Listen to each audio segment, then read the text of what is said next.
안녕하세요. 여러분, 사연창고입니다.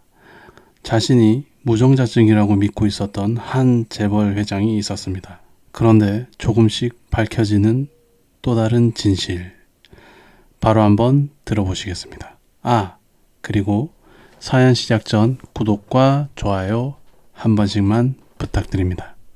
영상 제작에 큰 힘이 된답니다. 시작하겠습니다. 오지 마. 가까이 오지 말라고. 비가 억수같이 쏟아지는 골목길, 진흙이 잔뜩 묻은 어린 소년이 악을 쓰며 소리쳤습니다. 그 작은 등 뒤엔 더 작고 여린 동생과 비에 젖은 강아지가 숨어 있었습니다.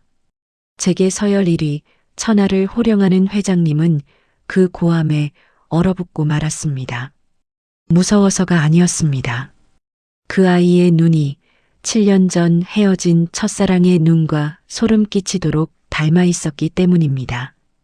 그리고 몇 시간 뒤 회장님의 책상 위로 올라온 서류 한 장.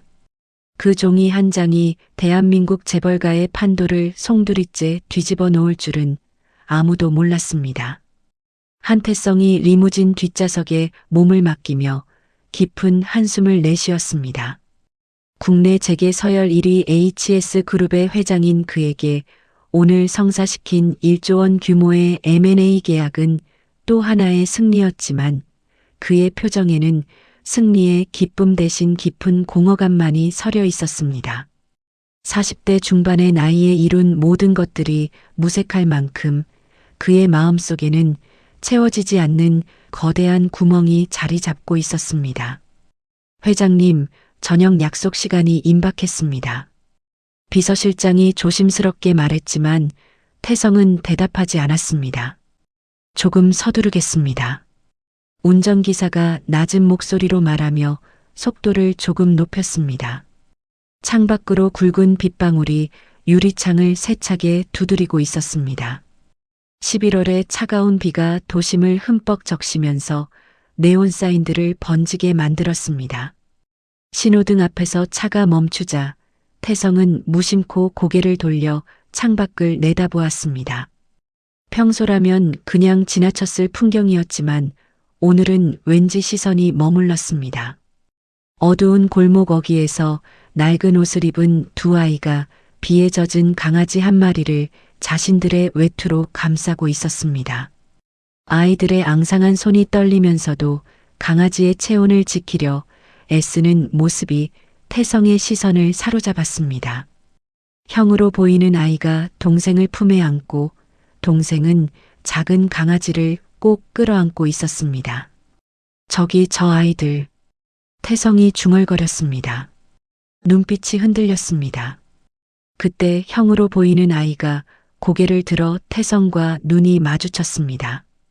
빗물에 씻긴 얼굴 속에서 빛나는 두 눈이 태성의 심장을 강하게 두드렸습니다. 마치 전기가 온몸을 관통하는 듯한 충격과 함께 설명할 수 없는 혈육의 이끌림이 가슴 깊숙한 곳에서 솟아올랐습니다. 순간 태성의 머릿속에 돌아가신 어머니의 얼굴이 스쳤습니다. 그 아이의 눈매가 콧날이, 이마의 선이 어머니와 소름이 돋을 정도로 닮아 있었습니다. 아니, 어린 시절 자신의 모습과도 놀라울 정도로 흡사했습니다. 차를 세워. 태성이 갑자기 소리쳤습니다. 목소리가 심하게 떨렸습니다. 비서실장이 놀라서 돌아봤습니다. 회장님, 무슨 일입니까? 차 세우라니까. 지금 당장. 운전기사가 급히 차를 길가에 세웠습니다. 수행원들이 우산을 펼치려 하자 태성이 손으로 막았습니다. 아무도 따라오지 마. 그냥 차에 있어. 태성은 문을 열고 빗속으로 뛰어나갔습니다. 비가 그의 고급 양복을 적셨지만 그는 신경도 쓰지 않았습니다. 가까이서 본 아이들의 모습에 태성은 걸음을 멈추었습니다. 쌍둥이처럼 닮은 두 아이의 얼굴은 빗물에 젖었지만 그 눈빛은 너무나 또렷했습니다. 얘들아. 태성이 조심스럽게 손을 내밀었습니다. 목소리에는 떨림이 가득했습니다. 괜찮아. 아저씨는 너희 해치지 않아. 그냥 너희가 걱정돼서. 하지만 형아인 은우가 이를 꽉 물고 동생을 뒤로 숨겼습니다. 눈빛이 작지만 아주 단단했습니다. 오지 마요. 가까이 오지 말라고요. 은우가 큰 소리로 외쳤습니다. 비를 맞아 떨면서도 동생을 감싸는 손은 더 힘이 들어갔습니다. 그래, 미안하다. 놀랐지? 태성은 한 발 뒤로 물러났습니다. 손을 내려 천천히 말했습니다. 아저씨가 나쁜 사람 아니야. 너희가 너무 젖어 있어 보여서 그냥 도와주고 싶었어. 진우야, 빨리 가자. 은우가 동생의 손을 꽉 잡았습니다. 형, 저 아저씨 왜 우리한테? 진우가 떨리는 목소리로 묻자 은우가 고개를 저으며 말했습니다. 말하지 마. 빨리 가. 두 형제는 강아지를 안고 비가 쏟아지는 골목 안쪽으로 뛰어갔습니다. 얘들아, 잠깐만. 얘들아. 태성이 소리쳤지만 아이들은 이미 사라지고 있었습니다. 태성은 아이들이 사라진 골목을 멍하니 바라보았습니다. 비가 바지 끝을 적셔도 그는 느끼지 못했습니다. 회장님, 우산. 수행원이 급히 달려왔습니다. 하지만 태성은 우산도 받지 않은 채 낮게 숨을 삼켰습니다. 비서실장 불러. 비서실장이 달려와 우산을 받쳤습니다. 회장님, 정말 무슨 일이십니까? 이 근처 CCTV 전부 확보해. 태성은 단호한 목소리로 말했습니다. 아이들 찾는 데 필요한 건 뭐든 다 써. 12시간 안에 저 아이들 어디 사는지, 누구인지 전부 내 책상 위에 올려놔. 회장님, 혹시 아이들이 묻지 말라 했지. 태성의 목소리가 터졌습니다. 비서실장은 깜짝 놀라 몸을 움찔했습니다. 예, 회장님. 지금 바로 하겠습니다. 태성이 리무진에 올라탔습니다. 하지만 몸을 제대로 기대지도 못했습니다. 손이 떨렸고 가슴이 빠르게 뛰었습니다. 창밖을 바라보며 그는 입술을 세게 깨물었습니다. 그리고 눈을 지그시 감았습니다. 비에 젖은 머리 밑으로 물방울이 뚝뚝 떨어졌습니다. 7년 전 불임 클리닉에서 들었던 의사의 목소리가 떠올랐습니다. 자연 임신은 불가능합니다. 정자가 움직이지 않습니다. 그 말이 칼처럼 가슴을 찔렀던 날, 그 때문에 사랑했던 서연이를 떠나보냈던 날. 태성은 번쩍 눈을 떴습니다. 그리고 방금 본 아이들의 얼굴이 떠올랐습니다.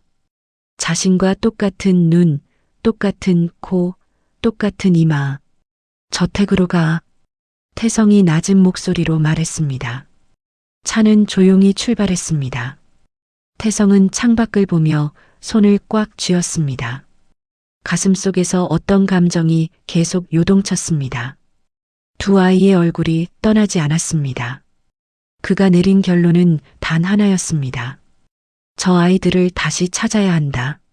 무슨 일이 있어도.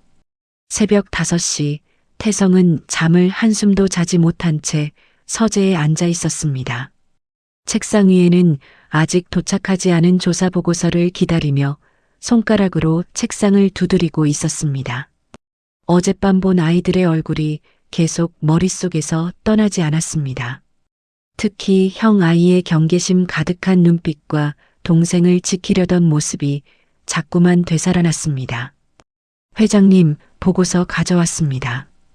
비서실장이 두꺼운 파일을 들고 들어왔습니다. 태성이 급하게 파일을 받아들고 첫 페이지를 넘겼습니다. 쌍둥이 형제, 한은우와 한진우. 만 7세. 도심 외곽 낙후 지역에 위치한 사설 보육원 천사원 소속. 태성이 낮게 중얼거렸습니다. 목소리가 떨렸습니다. 이름까지 같아 한 씨라고? 비서실장이 숨을 고르며 말을 이었습니다. 예, 회장님. 보육원 측 기록에는 아이들을 맡긴 어머니가 아버지 성을 따라 한 씨로 등록해달라고 부탁했다는 메모가 남아 있었습니다. 그 어머니는 3년 전 과로로 쓰러져 세상을 떠났다고 합니다. 태성이 파일을 3개 쥐었습니다. 3년 전에 두 아이는 그때부터 천사원에서 자랐다고 합니다. 잠시 침묵이 흘렀습니다. 보육원 상황은 어떻습니까?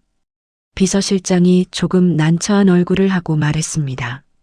많이 안 좋습니다, 회장님. 거의 무허가에 가깝습니다. 건물도 낡았습니다. 원장 평판도 안 좋고요. 태성은 보고서에 붙어 있는 흑백 사진을 오래 바라보았습니다. 사진 속 아이들의 얼굴선이 너무나 익숙했습니다. 아이들이 발견 당시 안고 있던 개는 천사원 근처에서 떠돌던 강아지라고 합니다. 원장이 처치하려던 것을 아이들이 몰래 거두어 키운 것 같습니다. 비서실장이 조심스럽게 말하자 태성이 낮은 목소리로 대답했습니다. 그 강아지까지 돌본다고? 이렇게 작은 애들이? 태성은 사진에 손가락을 올려놓은 채 오래 말이 없었습니다. 오늘 바로 그 보육원에 가보겠습니다. 회장님, 갑자기 가시면 원장이 눈치. 괜찮습니다. 차 준비하세요. 지금 당장입니다. 태성의 말투는 짧고 단단했습니다. 더 이상 기다릴 수 없다는 표정이었습니다. 오전 7시 태성은 수행원 없이 혼자 검은색 세단을 몰고 천사원으로 향했습니다. 안개가 자욱한 외곽 지역의 좁은 길을 따라 들어가니 낡고 허름한 2층 건물이 나타났습니다. 천사원이라고 쓰인 간판은 녹이 슬어 글자를 알아보기도 힘들었습니다. 차 안에서 건물을 관찰하던 태성에게 마당에서 아이들 목소리가 들려왔습니다.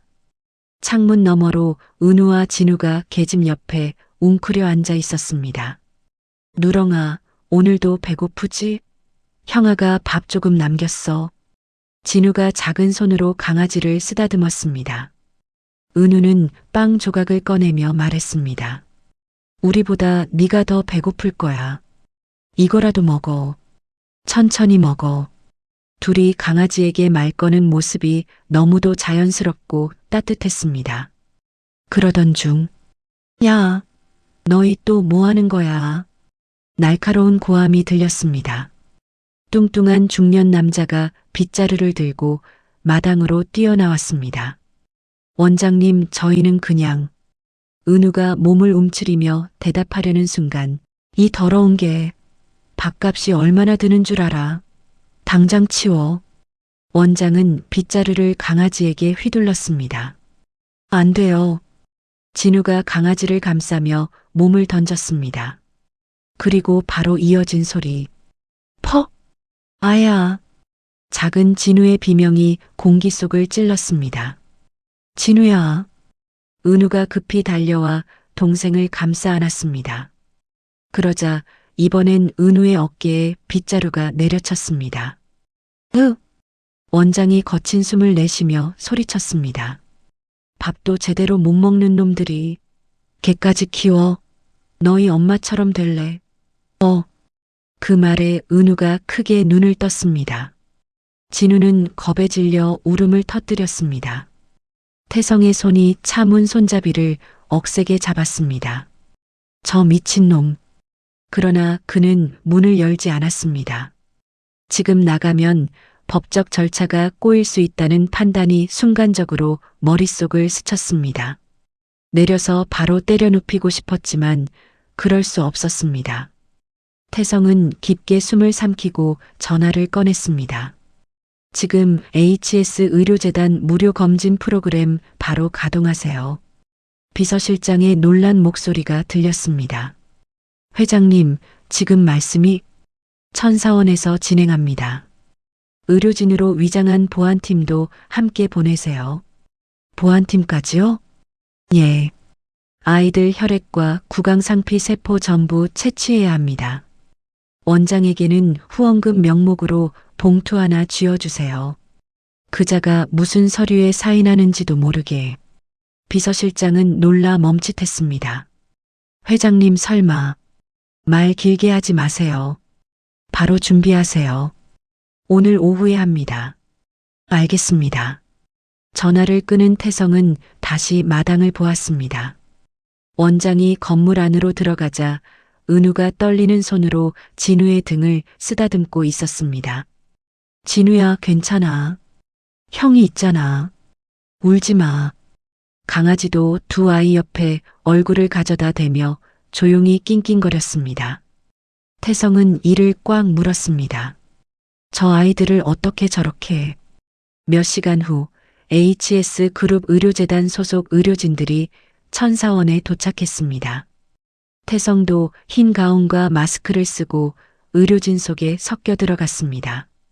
원장은 두툼한 봉투를 받고는 기가 막히게 태도가 바뀌었습니다. 아이고, 이렇게 먼 곳까지 아이들 건강검진 해주신다니 너무 감사합니다. 저희 아이들이 먹는 게 부실해서 몸이 좀 비굴한 웃음이 섞인 목소리였습니다. 그러고는 의료진이 내민 동의서에 무엇이 적혀 있는지 제대로 읽지도 않고 서명을 휘갈겼습니다. 태성은 그런 원장을 거들떠보지도 않고 아이들만 바라봤습니다.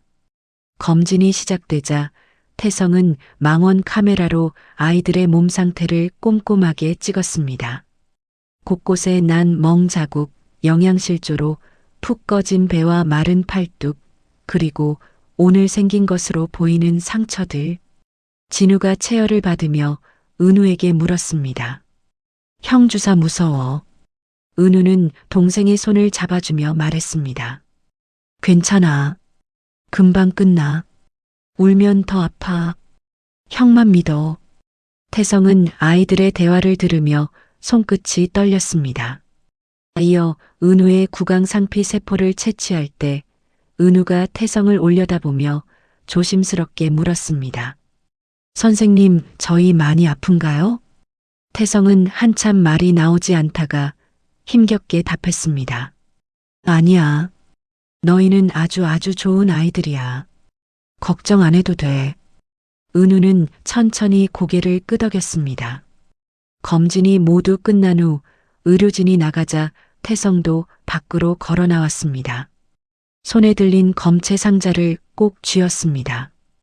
이 작은 상자 안에 모든 진실이 담겨 있었습니다. 유전자 검사센터로 바로 갑시다.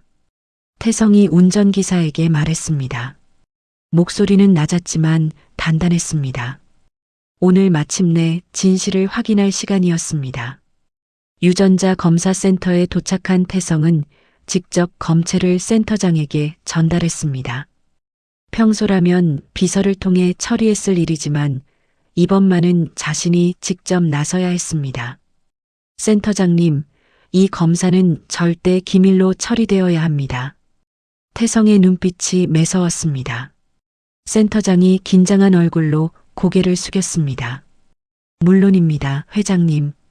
하지만 정확한 결과를 위해서는 48시간 정도 시간이 필요합니다. 48시간? 태성이 낮은 목소리로 다시 물었습니다.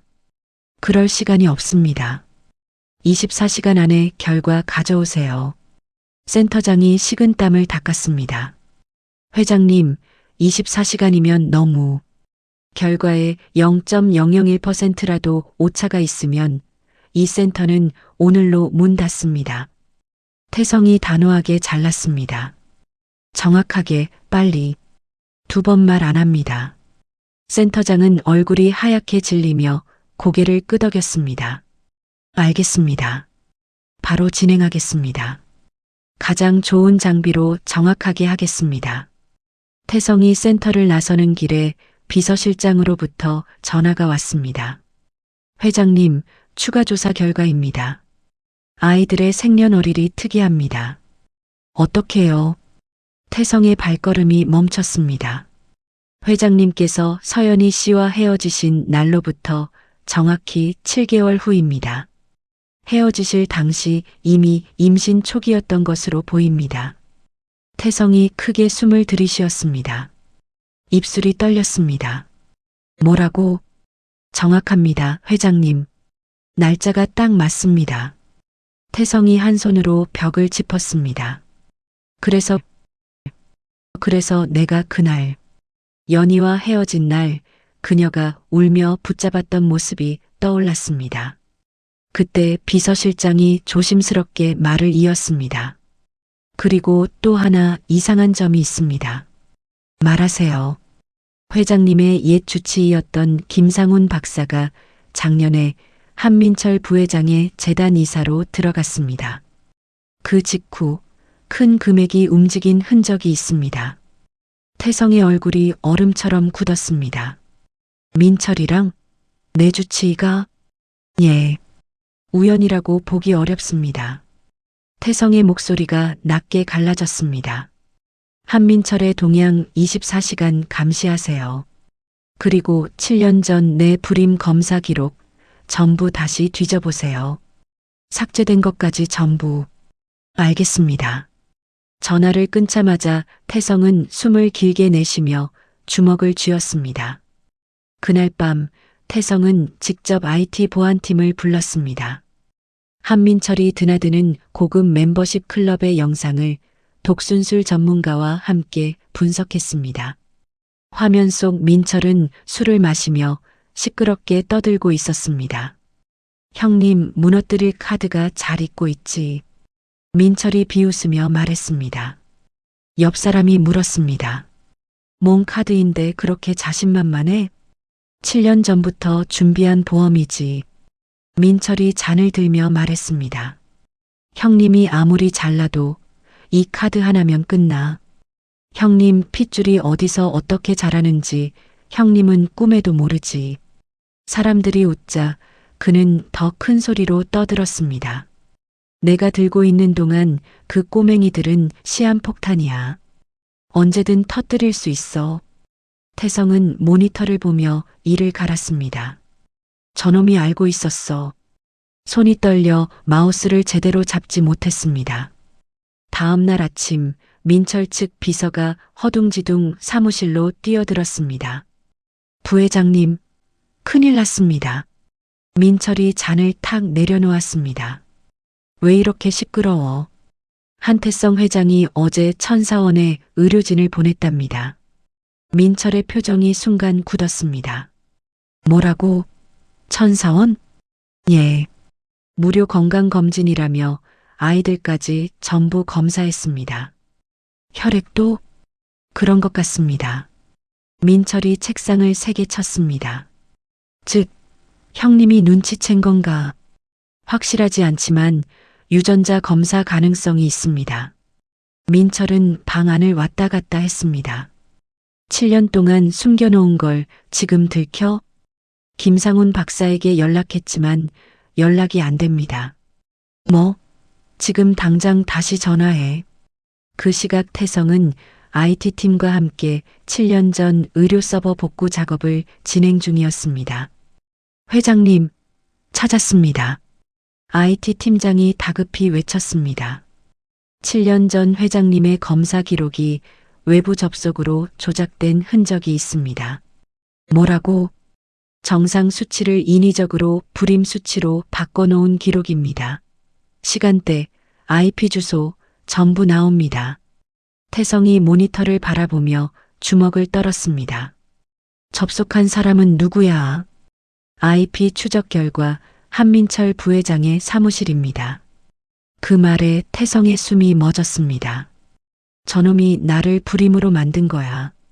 바닥이 무너지는 충격이었습니다. 오후 3시 태성의 저택 앞에 퀵서비스 오토바이가 섰습니다.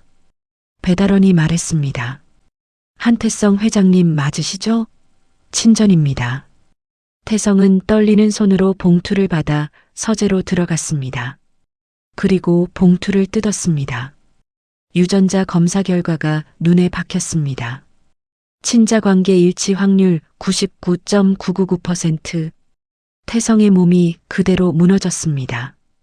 바닥에 주저앉았습니다. 하아. 목에서 끌어올린 울음이 폭발했습니다.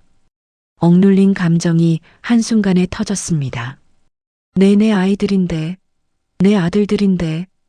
두 손으로 얼굴을 가리고 오열했습니다. 7년 동안 자신의 아이들이 고아원에서 맞고 굶으며 살았다는 사실이 가슴을 후벼 팠습니다. 오랜 시간 울고 난 뒤 태성은 눈가를 닫고 자리에서 천천히 일어났습니다.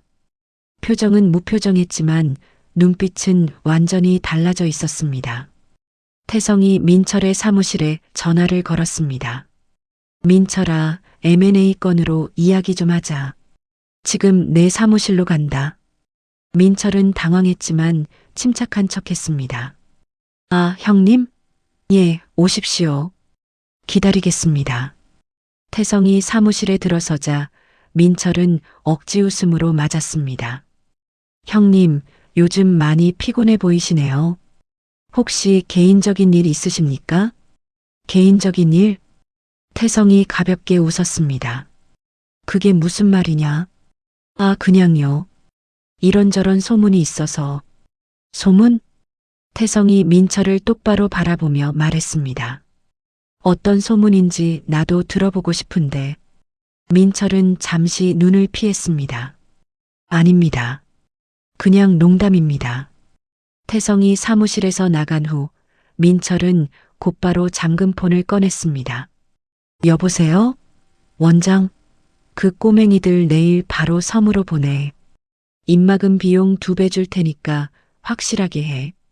그 목소리는 차 안의 스피커로 그대로 흘러나왔습니다. 태성이 사무실 방문 직전 민철의 차량에 도청 장치를 미리 설치해뒀기 때문입니다. 예, 부회장님. 내일 새벽 바로 처리하겠습니다. 원장의 목소리까지 생생하게 들렸습니다. 태성은 핸들을 꽉 잡았습니다. 핏줄이 도드라질 정도였습니다. 이제 끝이다, 너희들. 그는 바로 경호팀장에게 전화를 걸었습니다. 가용 인력 전부 모아. 특수 차량도 준비해. 그리고 경찰에도 신고해. 인신매매 정황이라고. 회장님, 무슨 일입니까? 내 아이들 지금 당장 구하러 간다. 태성의 목소리엔 아버지의 절박함이 그대로 담겨 있었습니다. 한밤중 태성의 저택 앞에 수십 대의 검은 세단과 승합차가 일사불란하게 집결했습니다. 경호팀장을 비롯해 30명의 정예 경호원들이 전투복을 갖춰 입고 대기하고 있었습니다. 태성도 평소의 정장 대신 활동하기 편한 전술복으로 갈아입었습니다. 팀장, 천사원까지 최단 시간은 얼마나 걸립니까? 경호팀장이 지도를 확인하며 바로 답했습니다. 회장님, 지금 출발하면 40분이면 도착합니다. 도로가 비어 있습니다.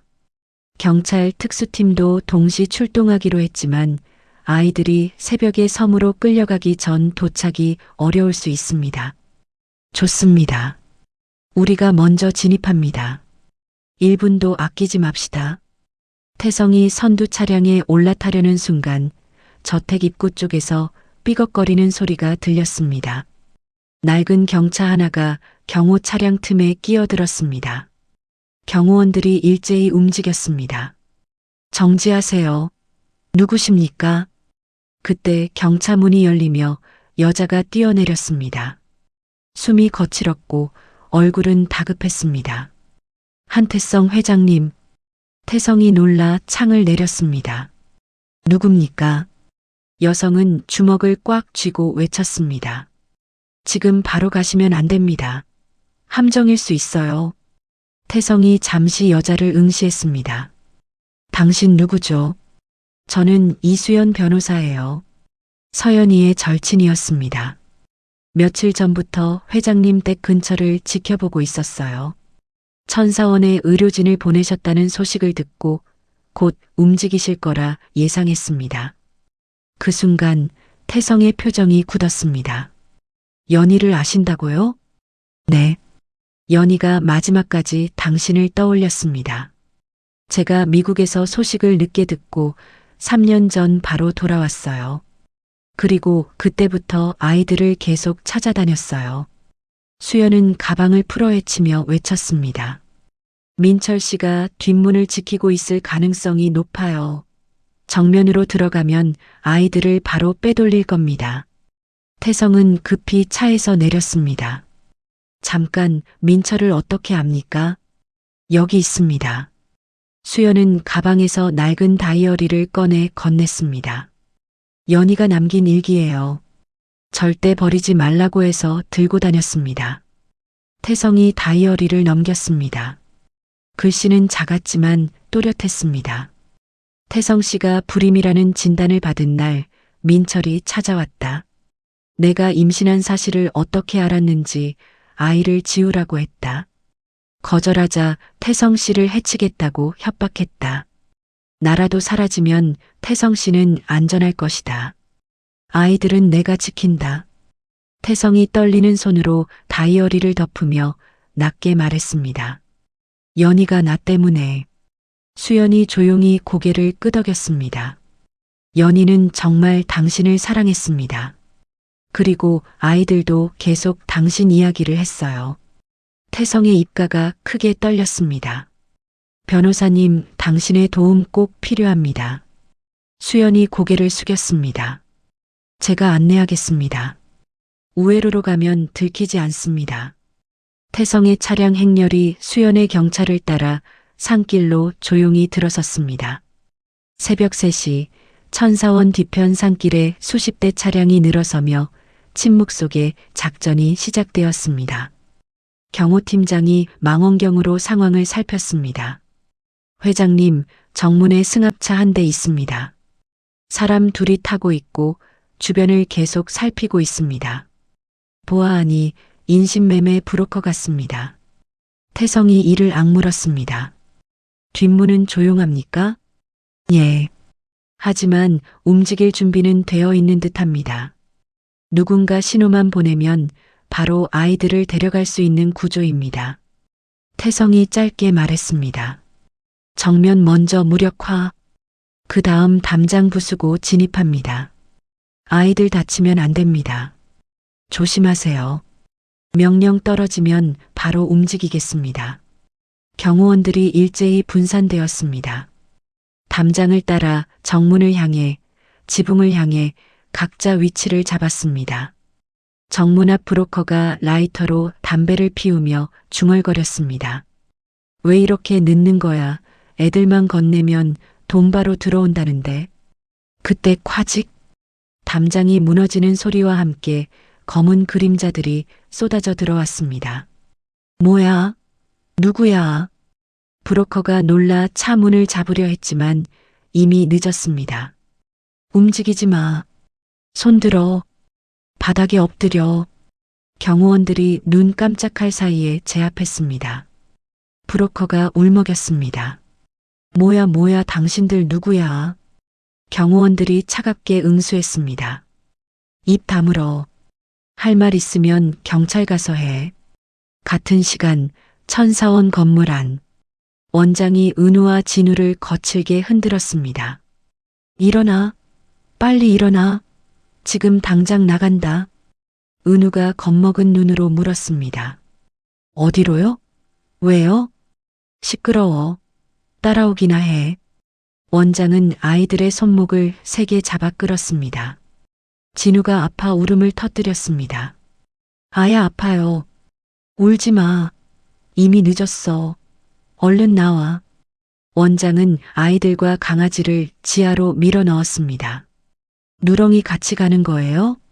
진우가 떨리는 목소리로 묻자 원장은 짜증을 냈습니다. 다 데려가. 닥치고 들어가. 쇠사슬을 걸고 자물쇠까지 채웠습니다. 형 무서워. 진우가 울먹였습니다. 은우가 작은 동생을 가슴에 안았습니다. 괜찮아. 형이 지켜. 울지 마. 그때 정문이 무너지는 소리와 함께 태성의 목소리가 천사원 안을 울렸습니다. 아이들 어디 있습니까? 지금 당장 말하세요. 경호원 둘이 원장을 끌고 왔습니다. 이놈이 도망치려 하다 잡았습니다. 태성이 원장에게 다가갔습니다. 아이들 어디 숨겼습니까? 원장은 눈을 피하며 헛소리를 뱉었습니다. 아이요? 그냥 방에서 자고 있는데. 수연이 주변을 살피다 벽 한쪽을 가리켰습니다. 저기 바닥 아래 문이 있어요. 지하 창고예요. 확인 들어갑니다. 경호원 둘이 달려갔습니다. 지하로 난 계단을 따라 내려가자 쇠사슬이 묶인 문이 나타났습니다. 진우의 울먹이는 목소리가 들렸습니다. 형, 누가 또 온 거야? 태성의 가슴이 무너졌습니다. 은우야, 진우야, 아빠다. 안에서 은우가 놀란 목소리로 외쳤습니다. 그때 그 아저씨? 아니야. 이제는 아저씨가 아니야. 아빠다. 문 열어줄게. 조금만 기다려. 태성이 소화기를 들고 쇠사슬을 내리쳤습니다. 쾅! 쾅! 쾅! 마침내 자물쇠가 떨어졌고 문이 열렸습니다. 어두운 창고 한가운데 두 아이가 강아지를 꼭 끌어안은 채 떨고 있었습니다. 태성은 무릎을 꿇었습니다. 얘들아, 미안하다. 아빠가 너무 늦게 왔다. 은우가 조심스럽게 물었습니다. 진짜 우리 아빠예요? 그래. 아빠다. 너희 절대 버리지 않을 아빠다. 은우가 천천히 태성에게 다가오더니 눈물이 왈칵 쏟아졌습니다. 아빠 맞아요? 정말 우리 버리지 않아요? 그럴 리가 있냐? 아빠가 이제 너희 지킨다. 진우는 더 크게 울며 달려왔습니다. 아빠, 우리 무서웠어요. 태성은 두 아이를 팔로 휘감았습니다. 힘껏 따뜻하게. 아이들의 떨림이 손에 그대로 전해졌습니다. 이제 괜찮아. 너희는 절대 혼자가 아니다. 강아지가 작게 낑낑거리며 태성에게 파고들었습니다. 은우가 급히 물었습니다. 그럼 누렁이도 같이 가요? 태성이 따뜻하게 웃었습니다. 그럼 누렁이도 우리 가족이다. 그때 경호팀장이 뛰어왔습니다. 회장님, 원장의 휴대폰에서 결정적인 녹음 파일 확보했습니다. 한민철 부회장과 통화한 내용입니다. 원장이 형량 감경을 약속받고 자발적으로 모든 증거를 넘기겠다고 합니다. 수연이 바로 확인했습니다. 이건 법적으로 완벽한 증거예요. 이제 민철 씨는 끝입니다. 태성이 원장을 향해 천천히 걸어갔습니다. 너는 평생 감옥에서 썩어라.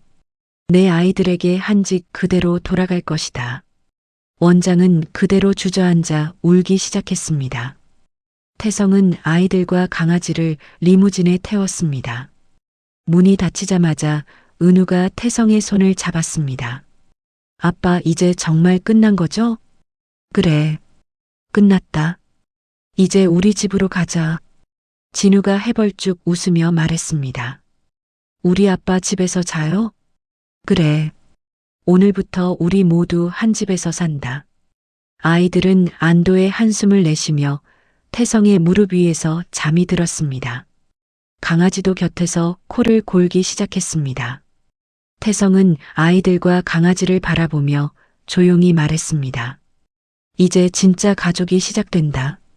통합수정본 55 마지막. 병원 로비에 설치된 임시 기자회견장에는 100여 명의 기자들이 몰려들었습니다. 카메라와 조명이 태성을 향해 일제히 집중되었고 생중계를 위한 방송국 중계차들이 병원 앞 주차장을 가득 메웠습니다. 태성이 단상에 올라서자 웅성거리던 현장이 순식간에 조용해졌습니다. 평소에 위험 있는 모습과 달리 핏기 없는 얼굴과 흐트러진 머리, 구겨진 셔츠가 절박한 상황을 말해주었습니다. 먼저 한 말씀 드리겠습니다. 태성은 마이크를 꼭 붙잡고 숨을 삼켰습니다. 제 아들이 지금 생사를 오가고 있습니다. 기자들이 일제히 술렁였습니다. 그래서 저는 숨기지 않겠습니다. 오늘 이 자리에서 모든 진실을 밝히겠습니다. 그리고 이 비극을 만든 사람이 누구인지 여러분께 보여드리겠습니다. 태성은 원고를 접고 스크린을 향했습니다. 7년 전 진단서가 화면에 떴습니다. 7년 전 저는 이 진단서를 보고 제가 아이를 가질 수 없다고 믿었습니다. 그래서 사랑하는 사람과 헤어졌습니다. 기자들 사이에서 탄식이 새어나왔습니다. 이어서 화면이 바뀌며 친자 확인서가 크게 나타났습니다. 99.999%라는 숫자가 선명했습니다. 하지만 이게 진짜입니다. 태성의 목소리가 울림을 가졌습니다. 은호와 진우는 제 친아들들입니다. 한 기자가 벌떡 손을 들었습니다. 그럼 7년 전 진단서는 조작이었다는 겁니까? 태성은 고개를 끄덕였습니다. 그렇습니다. 가짜였습니다. 로비 전체가 폭발하듯 웅성거렸습니다. 그리고 그 조작을 한 사람이 누군지 지금 공개하겠습니다. 태성이 수연을 향해 고개를 끄덕였습니다. 수연이 노트북을 넘기고 버튼을 눌렀습니다. 병원 로비에 익숙한 목소리가 크게 울렸습니다. 애들 밥 주려. 죽지 않을 만큼만 먹여. 기자들이 일제히 얼굴을 들었습니다. 누군가는 놀라 입을 막았습니다. 부회장님 말씀대로 하겠습니다. 원장의 굽신거리는 목소리가 이어졌습니다. 저거 설마 한민철 부회장이에요? 여기저기서 기자들이 속삭였습니다. 음성 파일은 계속 이어졌습니다. 그 꼬맹이들 내일 섬으로 보내.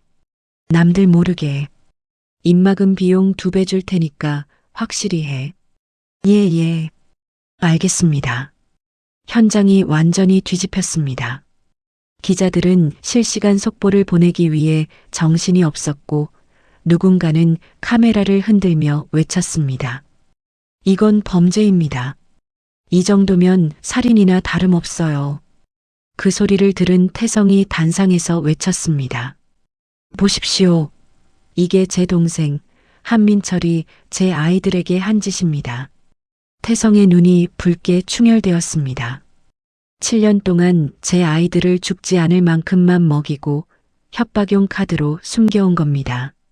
한 기자가 떨리는 목소리로 질문했습니다. 아이들은 지금 어디 있습니까? 제 아들 진우는 지금 중환자실에 있습니다.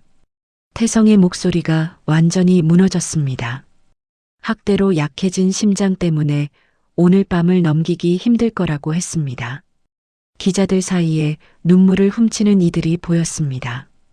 한 여기자가 조심스레 손을 들었습니다. 그럼 아이들의 어머니는?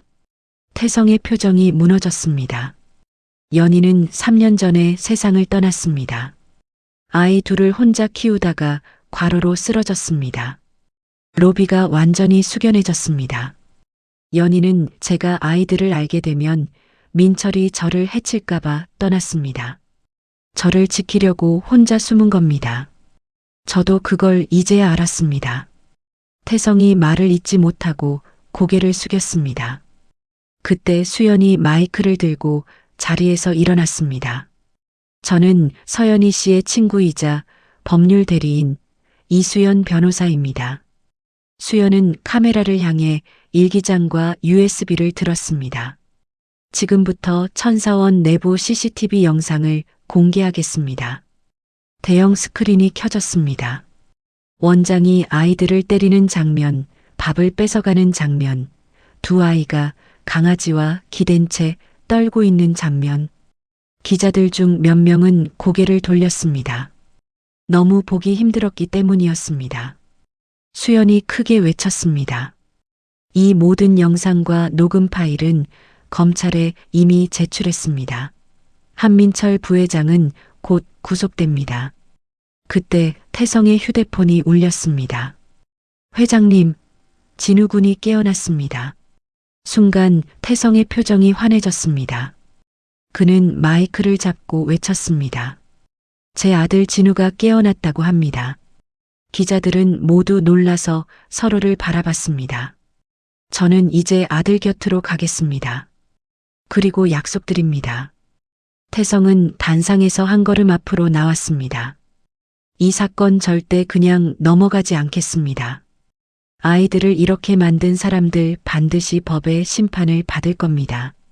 병원 로비가 박수와 환호로 가득 찼습니다. 같은 시각 민철은 공항에서 비명을 지르듯 고래고래 소리치고 있었습니다. 내가 누군지 알아. 내가 한민철이야. 비켜. 보안 요원들이 막아섰습니다. 한민철 씨, 출국 금지입니다. 무슨 권한으로? 그의 난동 모습은 공항 CCTV에 그대로 찍혔고 SNS에 퍼지며 전 국민의 조롱을 받았습니다. 한편 병원에서는 진우가 조용히 눈을 떴습니다.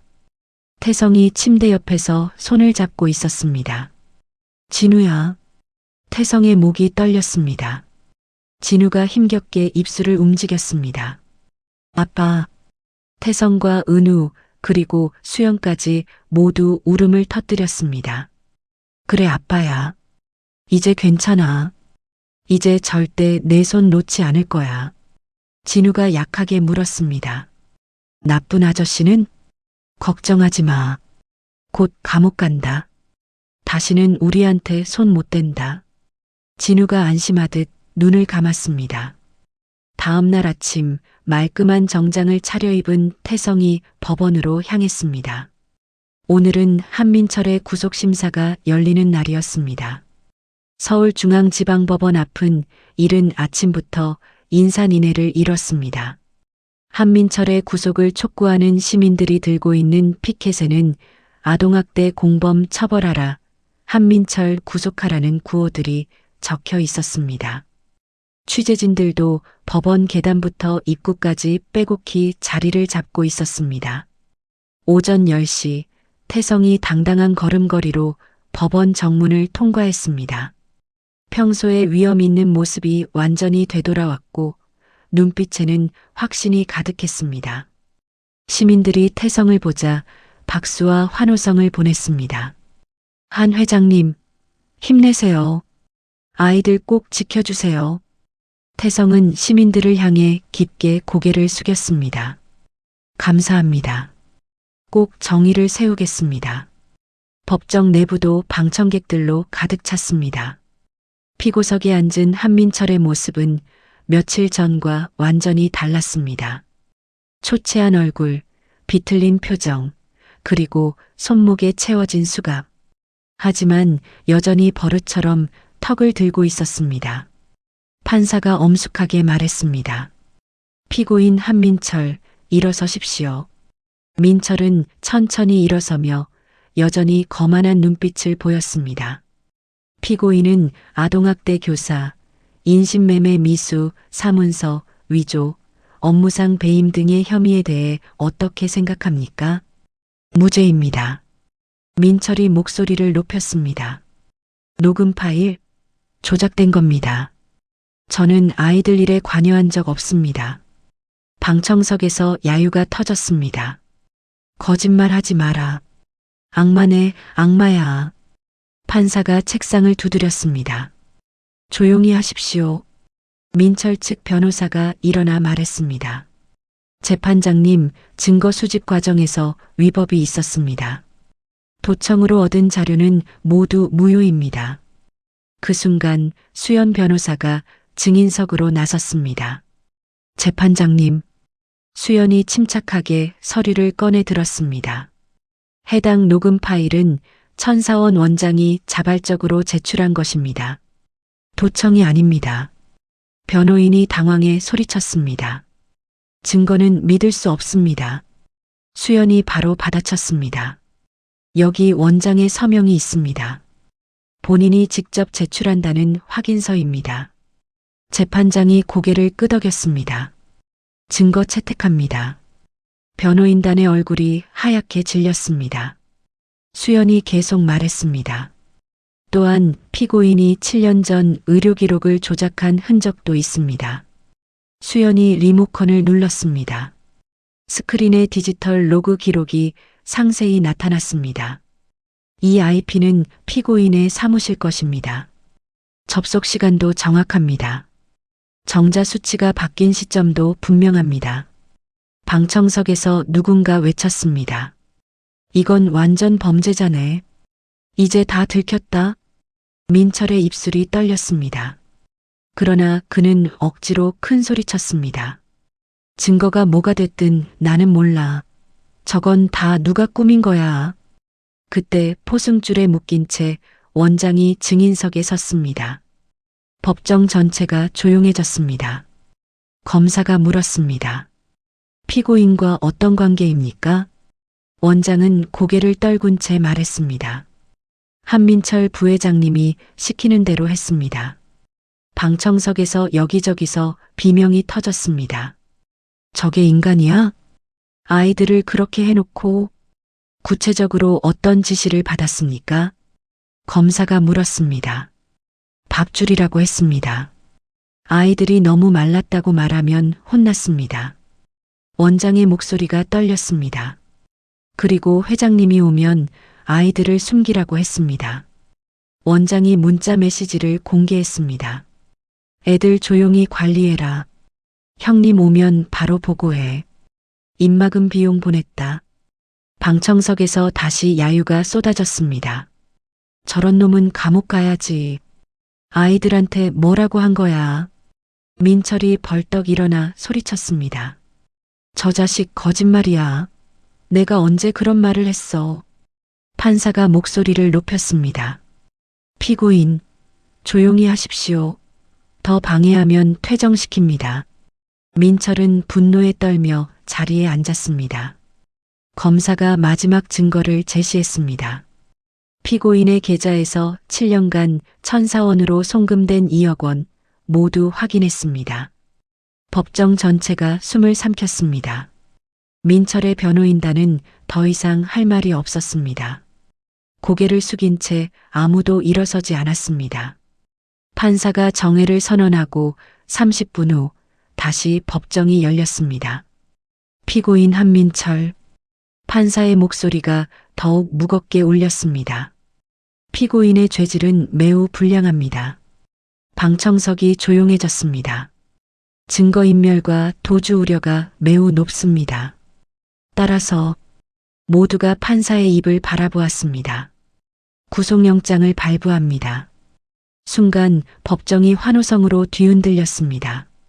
와, 잘했다. 시원하다.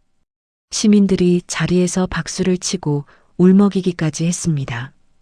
법정 경위들이 민철에게 다가와 수갑을 더 단단히 채웠습니다. 민철은 얼굴이 뒤틀린 채 소리쳤습니다. 한태성, 네가 날 망친 거야. 너만 아니었으면. 하지만 이번엔 누구도 그의 외침에 반응하지 않았습니다. 태성이 조용히 일어서서 민철을 내려다봤습니다. 민철아. 목소리는 낮고 단단했습니다. 네가 판 함정에 네가 스스로 빠진 거다. 민철이 이를 갈며 소리쳤습니다. 형 같은 게 뭘 알아? 태성이 마지막으로 말했습니다. 이제 끝이다. 아이들 건드린 순간 너는 이미 끝이었어. 민철은 끌려가며 버둥거렸습니다. 그러나 누구도 그를 도와주지 않았습니다. 같은 시각 HS그룹 주주총회에서는 민철 해임안이 만장일치로 통과되었습니다. 모든 스톡옵션 동결, 퇴직금 회수 회사에서 완전히 추방. 법원 계단을 내려오는 태성에게 기자들이 몰려들었습니다. 한 회장님, 한 말씀만 해주세요. 태성은 잠시 숨을 고르고 말했습니다. 정의가 이겼습니다. 그리고 제 아이들도 이제 안전합니다. 시민들이 박수를 치며 외쳤습니다. 한 회장님 힘내세요. 아이들 잘 키워주세요. 태성은 깊게 고개를 숙였습니다. 감사합니다. 꼭 지키겠습니다. 리무진 문을 연 태성은 순간 얼굴이 풀어졌습니다. 차 안에서 은우와 진우 그리고 누렁이가 아빠 하고 달려왔기 때문입니다. 아빠, 이겼어요? 진우가 반짝이는 눈으로 물었습니다. 태성은 아이들을 끌어안았습니다. 그래, 우리가 이겼다. 은우가 조용히 물었습니다. 이제 진짜 끝이죠? 아무도 우리 괴롭히지 않죠? 태성은 아이들의 머리를 쓰다듬으며 약속했습니다. 그래, 이제는 아빠가 평생 지켜줄 거야. 그날 저녁 뉴스에는 한민철의 구속수감, HS그룹의 빠른 정상화, 그리고 태성 가족의 감동적인 이야기들이 전국을 울렸습니다. 정의는 늦게 왔지만 결국 승리했습니다. 남부구치소 독방. 일평 남짓한 차가운 콘크리트 공간에 한민철이 웅크리고 앉아 있었습니다. 변기 옆 차가운 바닥에서 쪽잠을 자며 하루에 3번 나오는 보리밥으로 연명하는 것이 그의 새로운 일상이 되었습니다. 과거 고급 레스토랑에서 와인을 마시며 호화로운 삶을 누렸던 모습은 이제 찾아볼 수 없었습니다. 야, 신입, 밥 내놔. 감방 안에서 다른 수감자들이 민철을 괴롭히며 식사를 빼앗아 갔습니다. 예전에는 수백 명의 직원들이 고개를 숙이던 그가 이제는 잡범들에게 구타당하며 밑바닥 인생으로 추락한 것입니다. 제발 저도 먹어야 합니다. 민철이 떨리는 목소리로 애원했지만 아무도 들어주지 않았습니다. 그 시각 구청 민원실에서는 태성이 입양 신고서에 정중하게 도장을 찍고 있었습니다. 공무원이 새로 발급한 가족관계 증명서를 건넸습니다. 축하드립니다. 이제 법적으로도 완전한 가족이 되셨네요. 가족관계 증명서에는 부 한태성, 자 한은우, 한진우가 나란히 적혀 있었습니다. 태성이 그 글자들을 손가락으로 조심스럽게 어루만지며 감격했습니다. 고맙습니다. 정말 고맙습니다. 집으로 돌아온 태성이 아이들에게 가족관계 증명서를 보여주었습니다. 이제 너희들은 법적으로도 내 아들들이야. 정말요? 이제 아무도 우리를 떼어놓을 수 없는 거예요? 은우가 신기한 듯 증명서를 들여다보며 물었습니다. 그래, 절대로 떼어놓을 수 없어. 태성이 아이들을 꽉 안아주었습니다. 며칠 후 태성은 흉물스럽게 남아있던 천사원 건물을 찾았습니다. 철거 작업이 한창 진행되고 있었고 곧 그 자리에는 완전히 새로운 건물이 들어설 예정이었습니다. 회장님, 설계도 최종 확인 부탁드립니다. 건축 현장 소장이 도면을 펼쳐 보였습니다. 연희아동복지재단. 좋습니다. 태성이 설계도에 적힌 글자를 보며 만족스럽게 고개를 끄덕였습니다. 아이들의 생모인 서연이의 이름을 따서 만든 복지재단이었습니다. 전국의 불우한 아동들을 돕기 위한 최신식 시설로 건립될 예정이었습니다. 한편 은우와 진우는 정기적인 심리 치료를 받으며 과거의 트라우마를 극복해 나가고 있었습니다.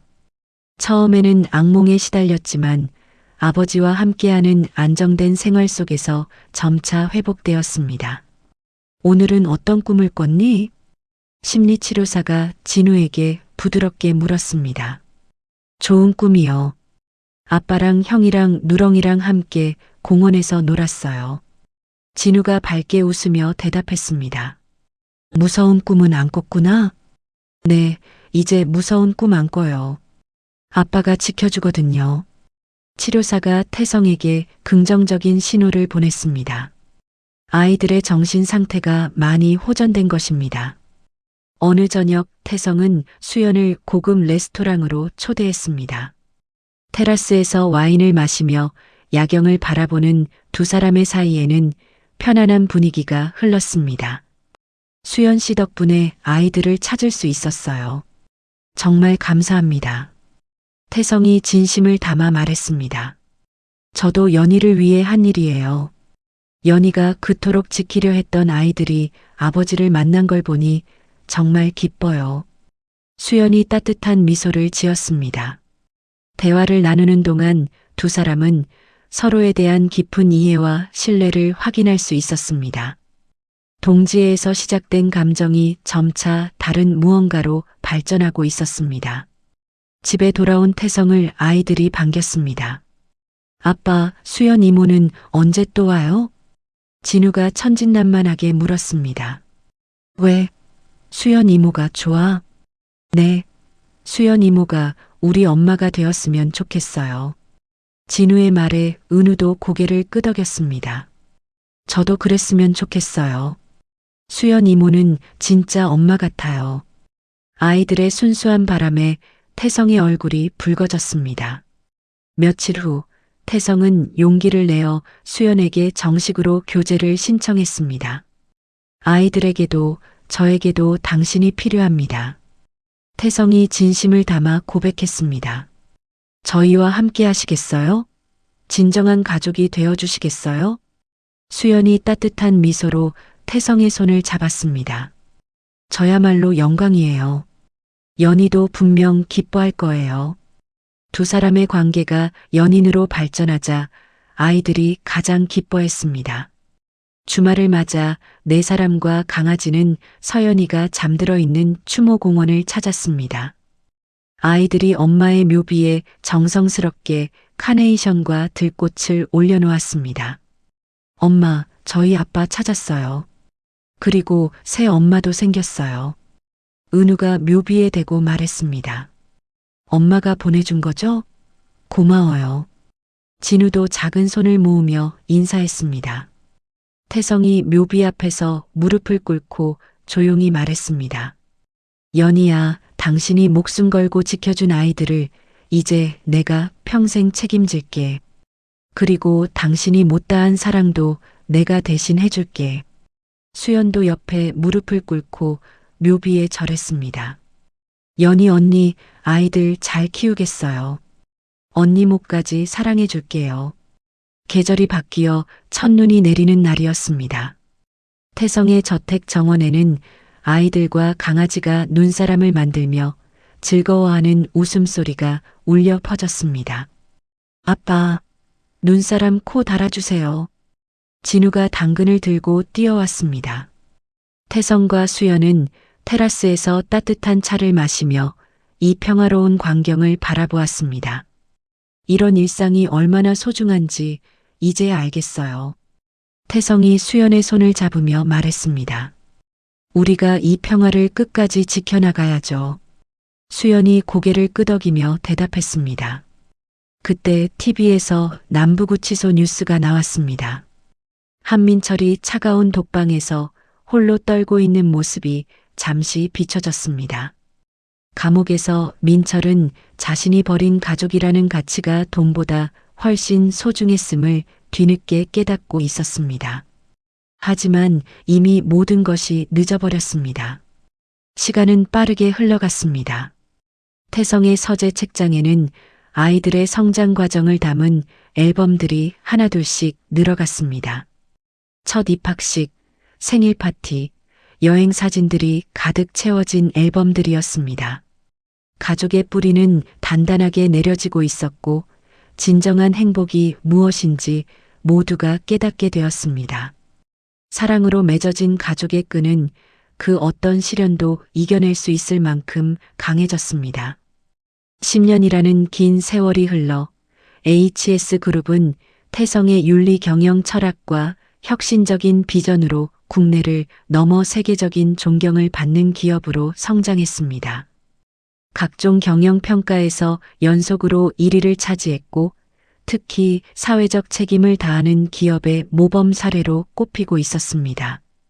태성이 설립한 연희 아동복지재단은 전국 20여 개 지역에 지부를 두고 수천 명의 아이들을 돕고 있었습니다. 17세가 된 은우는 명문 고등학교 학생회장을 맡고 있었습니다. 키도 아버지만큼 자랐고 태성을 닮은 날카로운 눈매에는 따뜻함이 더해져 카리스마 넘치는 리더의 모습을 갖추고 있었습니다. 학생 여러분, 우리 학교 급식 노동자분들의 처우 개선을 위해 학교 측과 협의하겠습니다. 은우가 전교생이 모인 강당에서 당당하게 연설하는 모습이었습니다. 태성의 경영 철학을 자연스럽게 물려받아 약자를 배려하는 리더십을 보여주고 있었습니다. 진우는 미술에 특별한 재능을 보이며 미래의 건축가의 꿈을 키우고 있었습니다. 섬세한 감수성은 그대로였지만 과거의 상처를 예술로 승화시키는 놀라운 능력을 보여주었습니다. 아빠, 이거 봐요. 진우가 자신이 설계한 아동복지시설 모형을 태성에게 보여주었습니다. 모든 아이들이 행복할 수 있는 공간을 만들고 싶어요. 그림도 그리고 음악도 듣고 마음껏 뛰어놀 수 있는 곳이요. 모형 속에는 아이들을 위한 세심한 배려가 곳곳에 담겨 있었습니다. 과거 자신이 겪었던 아픔을 다른 아이들은 겪지 않았으면 하는 마음이 고스란히 드러났습니다. 태성은 50대가 된 지금도 여전히 정력적으로 활동하고 있었지만 흰머리가 늘어 표정은 한결 여유로워졌습니다. 과거의 차가운 카리스마 대신 온화한 미소를 자주 보였고 주말이면 가족들과 캠핑을 다니는 평범한 가장의 모습을 즐겼습니다. 여보, 텐트 설치 도와줄까요? 수연이 캠핑장에서 태성에게 다가왔습니다. 두 사람은 5년 전에 정식으로 결혼해서 이제는 완전한 부부가 되었습니다. 괜찮아요. 아들들이 도와주고 있어요. 태성이 은우와 진우가 능숙하게 텐트를 치는 모습을 흐뭇하게 바라보며 대답했습니다. 텐트 옆에는 이제 노견이 된 누렁이가 편안하게 엎드려 쉬고 있었습니다.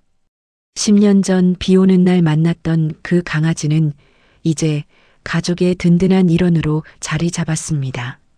그런데 이날 놀라운 소식이 전해졌습니다.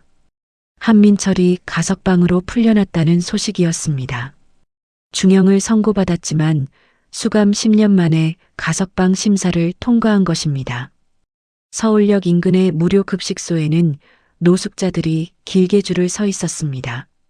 그 줄 맨 뒤에 초라한 행색의 중년 남성이 서 있었습니다.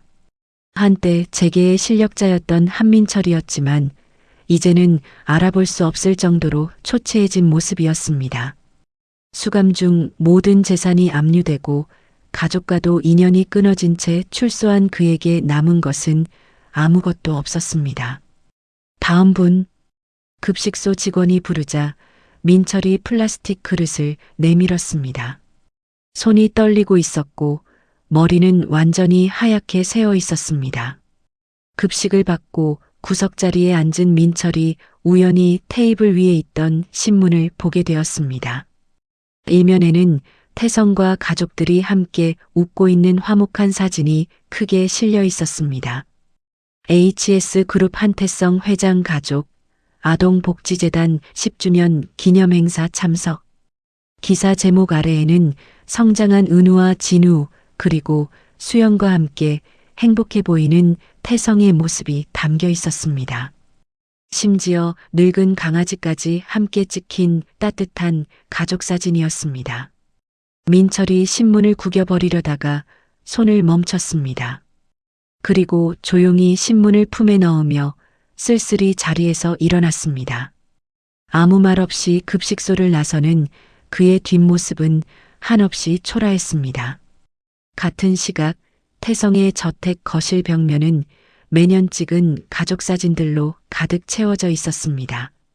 첫 만남부터 시작해서 은우와 진우의 성장 과정, 수연과의 결혼식, 가족 여행 사진들이 시간 순서대로 정성스럽게 정리되어 있었습니다.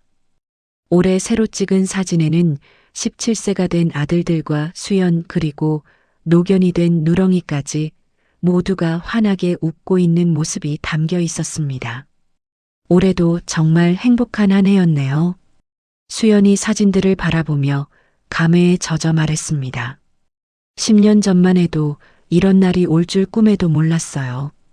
태성이 수연의 어깨에 손을 올리며 대답했습니다. 어버이날을 맞아 은우와 진우는 태성에게 특별한 선물을 준비했습니다. 직접 만든 케이크와 함께 10년 전 첫 만남을 기념하는 작은 조각상이었습니다. 조각상에는 비 오는 골목에서 강아지를 안고 있는 어린 쌍둥이와 그들을 바라보는 태성의 모습이 섬세하게 새겨져 있었습니다. 받침대에는 우리의 영웅, 아빠에게라는 문구가 새겨져 있었습니다. 이게 우리가 처음 만난 날이에요. 진우가 조각상을 가리키며 설명했습니다. 아빠가 우리를 구해준 날이죠. 은우가 덧붙였습니다. 태성이 조각상을 받아들고 한참 동안 어루만졌습니다. 그날의 기억이 생생하게 떠올랐습니다. 빗속에서 떨고 있던 작은 아이들과 강아지, 그리고 운명적인 만남의 순간이요. 아니야, 너희들이 나를 구원한 거야. 태성이 목이 메어 말했습니다. 너희들을 만나기 전까지 아빠는 정말 외로웠어. 너희가 내 인생에 와줘서 고마워. 태성이 훌쩍 커버린 두 아들을 양팔로 꽉 껴안았습니다. 10년 전 처음 만났을 때는 그의 무릎까지 오던 아이들이 이제는 어깨 높이까지 자랐습니다. 수연이 이 감동적인 장면을 놓치지 않고 카메라로 촬영했습니다. 플래시가 터지며 행복한 순간이 영원히 기록되었습니다. 거실의 대형 TV에서는 태성이 설립한 재단의 활동을 다룬 다큐멘터리가 방영되고 있었습니다. 전국의 아동복지시설들이 어떻게 변화되었는지, 얼마나 많은 아이들이 도움을 받았는지 보여주는 내용이었습니다. 아빠 덕분에 정말 많은 아이들이 행복해졌어요. 은우가 TV를 보며 자랑스럽게 말했습니다. 우리도 나중에 아빠처럼 다른 사람들을 도우며 살고 싶어요. 진우가 결의에 찬 목소리로 덧붙였습니다. 태성이 창가로 다가가 하늘을 올려다보았습니다. 어딘가에서 지켜보고 있을 연희에게 마음속으로 말을 걸었습니다. 연희야, 우리 아이들 이렇게 훌륭하게 자랐어. 네가 목숨 걸고 지켜준 아이들이 이제 다른 사람들을 돕는 멋진 어른이 되어가고 있어. 이제 걱정하지 마. 벽난로 위에는 10년 전 CCTV에 포착되었던 첫 만남의 장면이 액자에 담겨 있었습니다. 진흙투성이 쌍둥이와 젊었던 태성 그리고 작은 강아지가 운명적으로 마주쳤던 그 순간의 사진이었습니다. 모든 것이 그 순간부터 시작되었습니다. 절망에서 희망으로, 외로움에서 사랑으로, 증오에서 용서로 바뀐 기적 같은 10년이었습니다. 해가 저물어가는 정원에서 태성 가족이 노견이 된 누렁이와 함께 천천히 산책하는 모습이 보였습니다. 은우와 진우는 양쪽에서 태성의 팔짱을 끼고 수연은 누렁이의 목줄을 잡고 있었습니다. 우리 가족 영원히 함께하자. 태성이 조용히 말했습니다. 네, 아빠. 아들들이 한 목소리로 대답했습니다. 석양이 가족의 뒷모습을 따뜻하게 비추며 완벽한 가족의 초상화가 완성되었습니다. 10년 전 빗속의 우연한 만남이 만들어낸 기적이었습니다. 사랑은 모든 것을 이겨냈고 진정한 가족은 혈연을 넘어선 마음의 연결이라는 것을 증명했습니다. 그리고 이 사랑의 이야기는 앞으로도 계속 이어질 것입니다. 억수같이 쏟아지던 차가운 빗속에서 시작된 인연이 10년 후 따스한 햇살 아래 완성된 가족 사진으로 남기까지 한 편의 영화 같은 감동이 전해졌기를 바랍니다. 자신의 욕심을 위해 천륜을 끊으려 했던 아기는 결국 차가운 독방에서 뒤늦은 후회의 눈물을 흘렸고 서로를 지키려 했던 아빠와 쌍둥이 그리고 강아지 누렁이는 진정한 행복을 찾았습니다. 너희를 만난 게 내 인생 최고의 행운이라던 태성의 고백처럼 어쩌면 가족이란 서로가 서로에게 찾아온 가장 큰 기적이 아닐까 싶네요. 답답한 현실 속에서 오늘 이 사이다 같은 복수극과 뭉클한 부성애가 여러분의 마음에 작은 위로와 통쾌함이 되었으면 좋겠습니다. 권선징악의 짜릿함과 가족의 소중함을 다시 한번 일깨워준 오늘의 이야기, 여기서 마치겠습니다. 이야기를 끝까지 들어주신 분이 계시다면 잘 들었다고 댓글 하나만 남겨주세요. 감사합니다.